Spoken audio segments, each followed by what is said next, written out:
এটা হচ্ছে সুন্দরবনের ভিতরে ফাতরার বন বা কুয়াকাটা থেকে আমরা চলে এসেছি এখানে। আসার পরে মোটামুটি জঙ্গলের ভিতর দিয়ে বেশ কিছু পথ কাদা পানি পার হয়ে আসলাম। এপাশে হচ্ছে বঙ্গোপসাগর আছে ওপাশে, আর এপাশে আরেকটা নদী চলে গেছে। মোটামুটি নদী আর সমুদ্রের মোহনার কাছে আমরা এসেছি। আর পাশাপাশি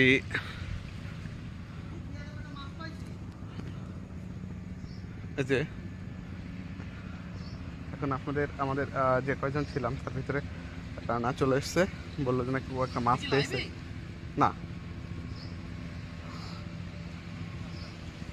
একটা মাছ পেয়ে ও আবার একটা বোতলের ভিতরে ভরে নিয়েছে।